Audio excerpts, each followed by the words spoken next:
Hey y'all, this is Jeff from Don't Burn Yourself. Today, we're bringing you chickpea noodle soup. It's a fun little play on chicken noodle soup. It's great for the winter when you're feeling a little under the weather. It's got tons of nutrients in it, so enjoy.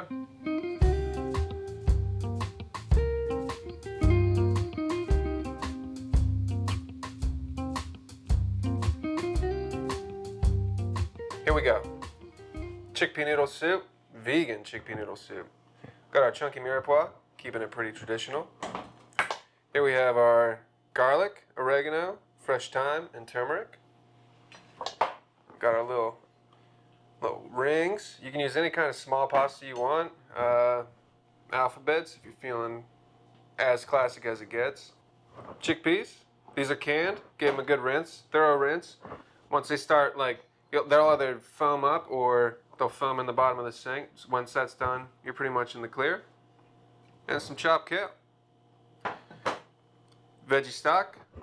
You can use broth or stock. With broth, I recommend just keeping an eye on your salt because the broth can be saltier than a stock.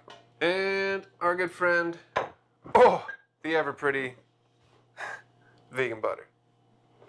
That's charcoal on there. Don't worry, but maybe take that one out. All right. So, first we're gonna add our vegan butter. Got this pan a little warmer to start. Move it around a little bit. Get it melted pretty quick. And then next we're gonna add our mirepoix. And this is gonna take probably a good 10-15 minutes to get to the softness that we want. We're still gonna hit it with a pinch of salt to start. Give it a good sweat. And we're cooking over medium to high heat, just to give it a kickstart. Do you or someone you know need mirepoix in their life? Have you kept in touch with mirepoix lately? You ever take mirepoix home and just get into it with mirepoix? Mirepoix? I have hands, not paws. We're about 5 minutes into cooking our soup. And I've got it closer to high heat than medium heat, but you can see it's definitely steaming. That's a good sign. We'll give it a taste. We're looking for probably closer to like al dente vegetables. Like you don't want a hard crunch from your celery or your carrot. So this is still probably like 4 or 5 minutes out. Like I said, salt without, but just for a note, we're using diamond crystal salt. It's a finer kosher salt. If you're using Morton or any other kind of salt, maybe ease up on how much you're using, but always keep it to taste. The goose comes out of the flock and chopping the vegetables. Celery's starting to pale a little bit. Our onions are getting a little translucent. Translucent. Our onions are getting translucent. And when you go to taste it, your carrots should be not crunchy, but not overcooked. Like mushy. You don't want that. Because you still need to add time to add your spices and herbs and garlic. So we're gonna add those. People always ask, why do you use a spatula? So I can clean everything I'm using, baby. Get all the ingredients that stick. Hit it with a tiny pinch of salt. And then you're gonna get that herbaceous garlic. Turmeric's kind of funny. I don't really know how to explain how it tastes. It's like kind of metallic in a way. But what it's gonna do here is obviously it's gonna provide the benefit of an antioxidant. It's also going to add a little bit of color to your soup. If you ever have like a dull yellow and you want to bring it forward more, add turmeric. It's not going to affect the flavor too much, especially at the end, but it is going to brighten it up. Once your herbs and your spices and your garlic is fragrant, we're at a good spot that we can add our chickpeas and our broth. And the broth is going to deglaze the pan if there's any fond forming. It's also going to stop the cooking of the garlic so it doesn't toast or go beyond just an aromatic value. So, chickpeas are added. Got our broth in there. We're gonna bring this to a boil. We're definitely gonna need to add water for this. I used 1 quart of stock, so obviously there's enough things going on here that it's gonna be flavorful with, like, throughout. And if you need to add salt or lemon juice or a little bit more fresh thyme, you can. So we're up to a boil. It's been about 8 minutes. What's nice about chickpeas is they're gonna let off a little bit of starch, so you're gonna see it kind of get a little bit of a thicker consistency. We're gonna drop this down to right about there. Still a rolling boil, but not nearly as hard. We're gonna add our kale.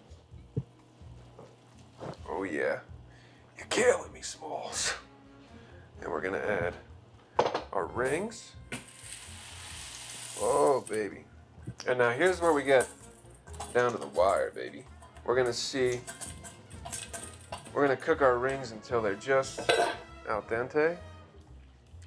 And our kale staying nice and green. And make sure at this point, since we are adding a starch and another vegetable, the starch is gonna eat up some of the salt level.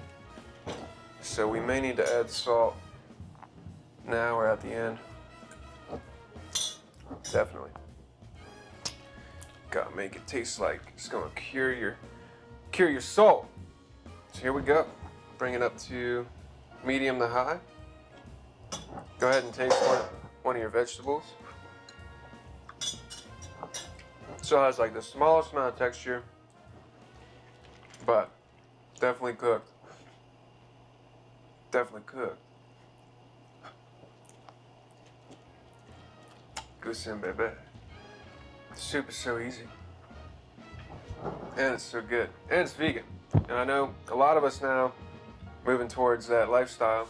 My girlfriend especially, she's like, I don't want to eat meat anymore. It doesn't make me feel very good. This is a great alternative. She's gonna be happy as a kitten when she gets home. Meow meow. You know what I'm saying? Meow meow. That's a happy kitten. No louder, because that's a lion. You don't want to live with a lion. Or you do. Maybe you do. Jumanji, Robert Williams, Kevin Hart. Which one? You don't know. So, we're definitely jam-packing this broth with the vegetables and the chickpeas and the kale. If this is too hearty for you, I think this is pretty much where I want her. If it's too hearty and you want a thinner soup, feel free to add water, salt to taste. Or add, if you have leftover broth, stock. All we're gonna do now is we're gonna go kind of get our Smeagol on, find us a ring.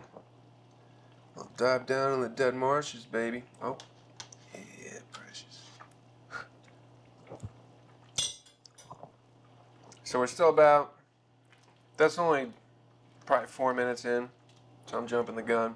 But I'm excited, because I'm starting to feel a little sneezy, a little coffee. Hey, cafe, baby! A little under the weather. So I'm gonna wanna let this ride about 5 more minutes, and our noodles should be cooked. That'll be great. And then she's ready to serve. Our pasta's cooked. Our kale's wilted pretty hard. Here we're gonna add a little bit of salt. Keep tasting it. Make sure that's exactly where you want it. And for this recipe too, that pepper, fresh cracked at the end. This is a great soup. Thanks, Casey, for the recipe. You know what I'm saying? Pretty simple plating here. I like to drain the goodness so that your veg is still pretty prominent. Then add your broth. Oh yeah, baby. There we go. Don't be afraid to hit it with a couple more cracks of the old pepper. If you have any treats, like a finishing salt, this one I'm gonna do smoked salt. Give us some crazy flavor. Oh yeah, baby. Cool. There we go. Chickpea noodle soup. Chickpea noodle soup. There we go. Chickpea noodle soup. There we go. Chickpea noodle soup, baby. Getting that vegan action. Oh yeah. All right, now that I plated this, it's the perfect time to bring up the fact that, yeah, you're gonna end up having these crazy thyme sprigs. So you can either tie them together before you add them, or fish them out when you boil it up, or when you're eating it, you know. This is just something for you and the ones you love. That's chickpea noodle soup, baby. It's a great vegan alternative. Thanks for watching, and hope you enjoy.